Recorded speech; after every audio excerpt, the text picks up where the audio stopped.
में बीजेपी ने मान ली हार, चुनाव टलवाने पहुंची सुप्रीम कोर्ट। मिल्कीपुर के बाद दूसरी सीटों का भी टलेगा चुनाव। सभी 9 सीटों पर चुनाव टलवाना चाहती है बीजेपी।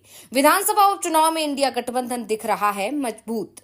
तो यूपी में 9 विधानसभा सीटों पर उपचुनाव का ऐलान हो चुका है। नामांकन की प्रक्रिया भी शुरू हो गई है, लेकिन इस बीच बीजेपी के अंदर चिंता दिखाई दे रही है। वैसे चुनाव तो 10 सीटों पर होना था, लेकिन चुनाव आयोग ने अयोध्या जिले की मिल्कीपुर सीट पर यह कहते हुए चुनाव नहीं कराने का ऐलान किया, क्योंकि उस सीट का मामला हाई कोर्ट में चल रहा है। बाबा गोरखनाथ ने याचिका लगा रखी है। वो बात अलग है कि बाबा गोरखनाथ कह रहे हैं कि हम अपनी याचिका वापस लेने को तैयार हैं, लेकिन चुनाव आयोग ही चुनाव करने को तैयार नहीं दिख रहा है। दरअसल कहा जा रहा है कि अयोध्या की मिल्कीपुर सीट पर बीजेपी की स्थिति कमजोर दिख रही है और इसी के चलते चुनाव आयोग ने यहां पर चुनाव टाल दिया है। लेकिन अब जिस तरह से बीजेपी सभी सीटों पर चुनाव टलवाने के लिए सुप्रीम कोर्ट पहुंच गई है, उससे साफ दिख रहा है कि हालात एक सीट पर ही नहीं बल्कि दूसरी बची हुई 9 की 9 सीटों पर ही खराब दिखाई दे रहे हैं।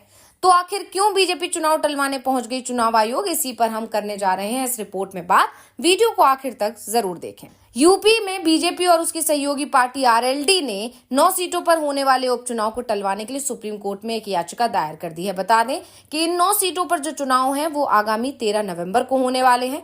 अब इन चुनावों को टलवाने के लिए एनडीए गठबंधन की तरफ से चुनाव आयोग से कहा गया है कि चुनाव प्रक्रिया को कम से कम 7 दिन के लिए आगे बढ़ा दिया जाए। 20 नवंबर को वोटिंग कराई जाए, जबकि चुनाव आयोग की तरफ से जो कार्यक्रम घोषित किया गया था उसमें 13 नवंबर को वोटिंग और 23 नवंबर को नतीजे आने थे। लेकिन अब बीजेपी और उसके सहयोगी चुनाव को तय समय की जगह आगे करवाना चाहते हैं। बीजेपी चुनाव आयोग में पहुंची तो समाजवादी पार्टी ने उसे घेर लिया है। सपा प्रमुख अखिलेश यादव का बयान आया है। अखिलेश यादव पहले ही दावा कर चुके हैं कि बीजेपी चुनाव हार रही है, इसलिए बहानेबाजी कर रही है।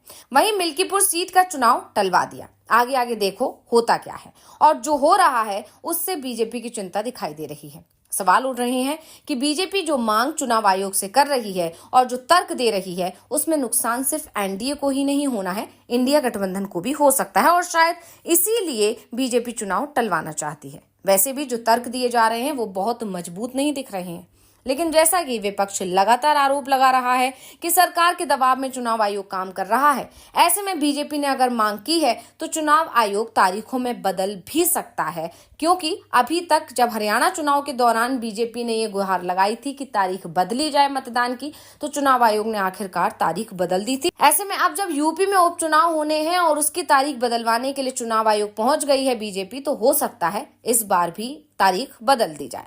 खैर, वो जो भी होगा आगे देखा जाएगा। फिलहाल यूपी बीजेपी के प्रवक्ता ने इस बारे में बताया है कि पार्टी के प्रदेश महामंत्री गोविंद नारायण शुक्ला के नेतृत्व में एक प्रतिनिधि मंडल ने प्रदेश के मुख्य निर्वाचन अधिकारी को संबोधित करते हुए एक पत्र अपर मुख्य निर्वाचन अधिकारी को सौंप दिया है। पत्र में उपचुनाव की तारीख को आगे बढ़ाने की डिमांड की गई है। पत्र में कहा गया है कि चुनाव आयोग ने मतदान के लिए 13 नवंबर की तारीख घोषित की है, जबकि 15 नवंबर को कार्तिक पूर्णिमा का स्नान पर्व है। प्रदेश में कार्तिक पूर्णिमा के स्नान पर्व एवं पूजन का विशेष महत्व है। बड़ी संख्या में लोग कार्तिक पूर्णिमा के स्नान एवं पूजन करने के लिए जाते हैं। पत्र में आगे कहा गया है कि कुंदर की मीरापुर, गाजियाबाद तथा प्रयागराज में कार्तिक पूर्णिमा के अवसर पर मेले में प्रतिभाग एवं पूजन के लिए 3-4 दिन पहले ही लोग पहुंच जाते हैं। कार्तिक पूर्णिमा के कारण बहुसंख्यक मतदाता चुनाव में मतदान से वंचित हो सकते हैं। एक तरफ निर्वाचन आयोग 100% मतदान के लिए संकल्पित है, तो दूसरी तरफ 13 नवंबर को अगर वोटिंग कराई जाती है तो कई लोग वोट नहीं डाल पाएंगे।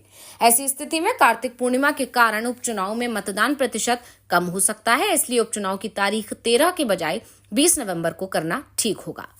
दरअसल चुनाव की तारीखों को बढ़वाने का बीजेपी का ये कोई पहली कोशिश नहीं है, और आपको याद होगा, ज्यादा पुरानी बात नहीं है, अभी हरियाणा में ही विधानसभा चुनाव हुए थे, उस समय भी बीजेपी ने ऐसी ही मांग की थी और ठीक इसी तरह किसी कार्यक्रम का बहाना करके तारीखें बढ़वा ली थी। चुनाव आयोग ने जब पहले हरियाणा चुनाव का ऐलान किया था तो वोटिंग की जो तारीख थी वो 1 अक्टूबर तय की गई थी, लेकिन जब बीजेपी ने चुनाव की तारीखों को आगे बढ़ाने की डिमांड की तो चुनाव आयोग ने तुरंत इसे स्वीकार कर लिया। चुनाव की तारीख 1 अक्टूबर की जगह 5 अक्टूबर कर दी गई और काउंटिंग फिर 4 अक्टूबर की जगह 8 अक्टूबर को कराई गई थी। ऐसे में कहा जा रहा है कि यूपी में भी चुनाव आयोग बीजेपी की डिमांड पर चुनाव की तारीखों को आगे बढ़ा सकता है। वैसे नतीजों के दिन में किसी तरह का अंतर नहीं आएगा, वो 23 नवंबर को ही आ सकते हैं। इस बीच बीजेपी की परेशानी इंडिया गठबंधन की तरफ से बढ़ाने की तैयारी पूरी हो गई है। दरअसल अभी तक बीजेपी की तरफ से कहा जा रहा था कि यूपी में इंडिया गठबंधन बिखर जाएगा, कांग्रेस और सपा के बीच गठबंधन सीट बंटवारे को लेकर टूट जाएगा, लेकिन इसका उल्टा होता हुआ दिखाई दे रहा है और इसी ने बीजेपी की टेंशन को बढ़ा भी दिया है। सपा और कांग्रेस के गठबंधन तैयार हो गया है। यूपी की 10 सीटों में से 8 पर समाजवादी पार्टी और 2 सीटों पर कांग्रेस के उम्मीदवार चुनाव लड़ेंगे, यानी सीटों का बंटवारा अच्छी सहमति के साथ दोनों के बीच हो चुका है। और क्योंकि मिल्कीपुर सीट पर अभी चुनाव का ऐलान नहीं हुआ है, इसलिए ये सीट समाजवादी पार्टी अपने पास रखेगी या कांग्रेस को देगी, इस पर अभी फैसला नहीं हुआ है। यानी अभी 7 सीटों पर सपा और 2 पर कांग्रेस लड़ रही है। और मिल्कीपुर सीट पर जब भी चुनाव होगा, जानकार ऐसा दावा कर रहे हैं कि इस सीट से सपा का उम्मीदवार ही चुनाव लड़ेगा। सपा की तरफ से उम्मीदवारों के नाम का ऐलान भी किया जा चुका है, तो दूसरी तरफ सीट बंटवारे के नाम पर एनडीए में टूट दिखाई दे रही है। पहले तो जयंत चौधरी के बारे में खबर आ रही थी कि वो नाराज चल रहे हैं। जयंत चौधरी 2 सीटों की डिमांड कर रहे थे, लेकिन उनकी पार्टी को सिर्फ 1 सीट मीरपुर की मिली।